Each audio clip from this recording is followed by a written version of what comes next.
Hello and welcome back to Total Badness. My name is Aaron, and this is the channel where we take a look at things that we like and then we talk about them. Let's go! Today I'm going to talk about next gen. We are so close. We are less than a month away from new consoles. 4 new consoles! We got a Series X, we got a Series S, we got a PS5 digital, we got a PS5 with a disc. It's crazy, there's 4! I've been away for a month, so I haven't been able to talk about any of the next gen announcements or anything that's happened over the last month, and there's been a lot. So, here it is. We're gonna start with Xbox. Full disclosure, I did not pre-order an Xbox, but I pre-ordered a PS5. Here's why. I just built this PC.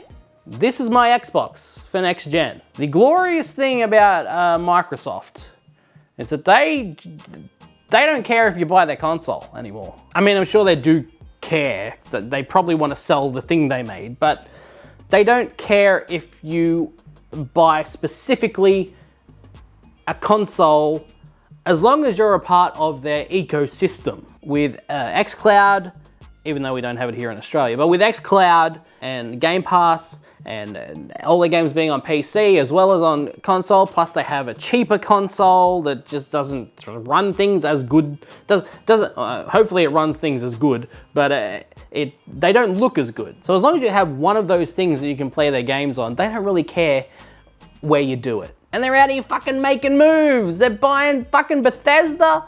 What the fuck? There's been rumors for a long time about them making acquisitions, and the idea that they would buy Bethesda of all companies never occurred to anyone as far as I know. So it's pretty crazy that they did that.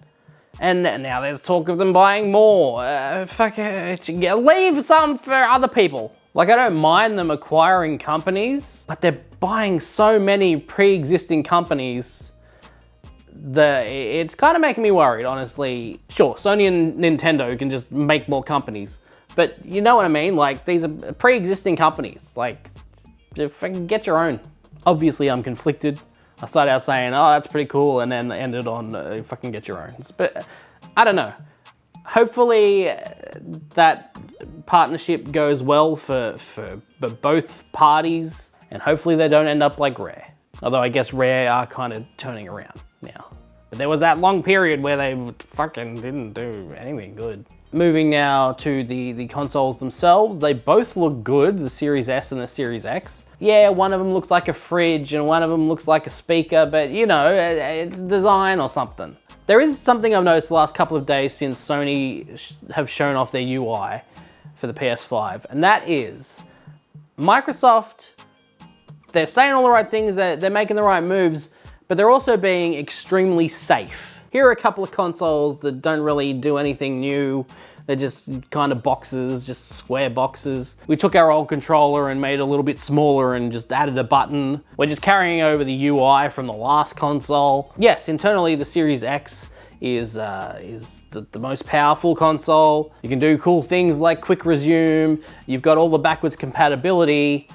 That's fine, but I feel like the failure of the Kinect has just thrown Microsoft off, and now they don't want to take any chances, they don't want to risk anything. Let's just do everything super safe, tell everyone everything they want to hear. We won't create any new companies, we'll just buy pre-existing ones that are already popular.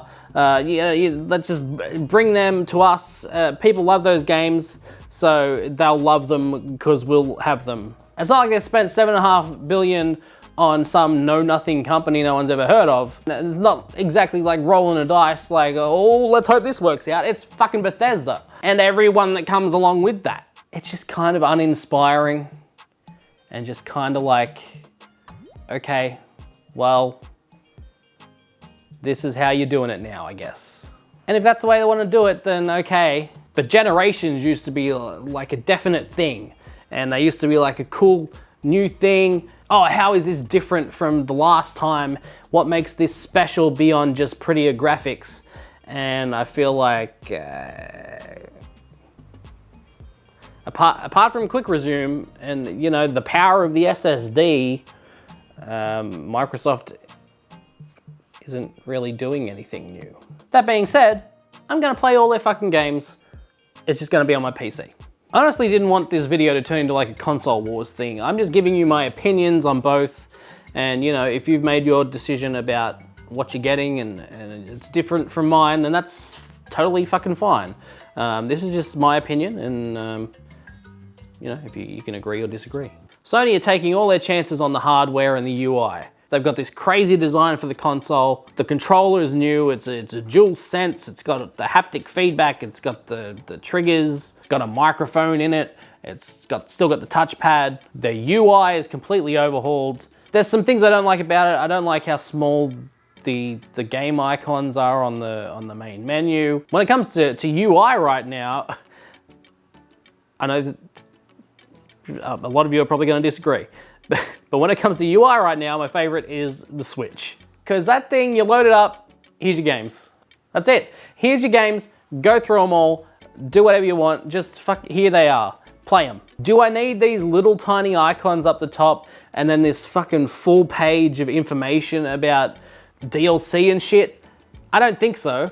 Maybe I do. Maybe they're giving me something I don't want, but I need. I don't know. We'll see how we go. I really liked having themes on the PS4. I like just having my own set theme and then, you know, having all my games there. The way it is now, it's basically every game in your list just changes the theme of your fucking desktop or whatever they call it, dashboard. Whatever they call their main screen. That being said, I really like the card system, like showing you your progress through the game, showing you what you still need to do. That stuff all looks pretty neat. And I really love being able to watch my friend's shared screen on top of my screen while I play my game. That's cool. Overall, I like the new UI. The only thing I really don't like is just that main screen. But with the control center now, you know, showing a lot of information without you having to back out to the menu, maybe it's just not that big of a deal. Maybe I'm making a bigger deal than it is. I'm probably not even gonna be in that fucking main screen that often. But time will tell. All tales. Going back to the design of the console and the controller, I like all that stuff. I don't think I actually said that. I like the design of the PS5. I like the DualSense controller. They're both really fucking cool. Sure, you gotta fucking find a huge area to put the console in, but once you find that area, you clear all of your space, it's gonna look delicious. They did that teardown video a few weeks back, and you know, that cooling system's great in there. Better than this fucking thing. This fucking thing, oh my God. I mean, if you have a PS4, I'm sure you're already aware of how loud it gets, but good God, this thing. Jesus. So I'll be happy to get a PS5 and not have to hear this. Insanity. Notice I've gone this whole video and I haven't spoken about games for either console. And that's because there's not much to say. Sony's got some good looking exclusives. I'm looking forward to playing Miles Morales, and I might pick up Demon's Souls because, you know, I generally hate those games, but that game looks so fucking good that maybe I'll pick it up and give it a go. And Microsoft, you know, without Halo, they have some exclusives, but there's nothing big. Their biggest games are games that are just carrying over and getting some upgrades from last generation. But all the consoles are sold out, so they don't care. They're all gone. They sold all of their consoles just like they knew they would, and people will buy some of the games.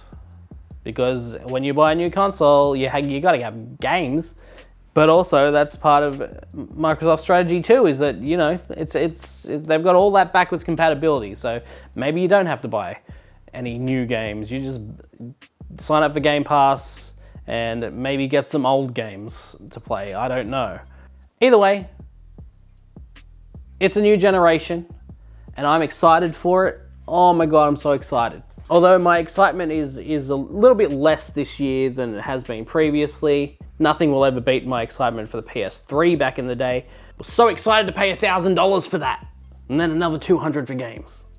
But, you know, 2020 has put a little bit of a damper on the excitement level for these consoles, just because, you know, we haven't been able to see a lot of the games in person. You know, none of us can have hands-on with them. They can't put demo units up in most places, and there's been no real big events like E3 to sort of have media all try them out. Although Microsoft did give a whole bunch of consoles to media way in advance, like 2 months ahead of launch, which is crazy. Again, Microsoft showing that they're fucking hungry. They're hungry for getting sales this time around. They want all of it. They don't want to make any of the mistakes they made of last time. But again, playing it super safe to do that. Yes, they gave people consoles 2 months in advance, but there's no games. They just got people to try quick resume and the backwards compatibility and see how much faster things load. So with only 3.5 weeks left, it'll be interesting to see how Sony handles pre-launch and gets media involved more. Because at the moment, you know, yes, they're getting word of mouth from doing these little videos every now and then. They did the teardown, they did the UI video, and they get tons of views. So they know they have an audience there. Maybe they don't feel like they need to send consoles out. Maybe cocky Sony cocking around, being all cocky, showing their cock. We don't need people to try our consoles. We've already sold them all. I don't know what they're doing over there at Sony, but they're making all that fucking cash, and that's what matters. What are your thoughts on the new generation of consoles that's coming? Leave your comments down below. Give us one of these or one of these. And as always, stay bad.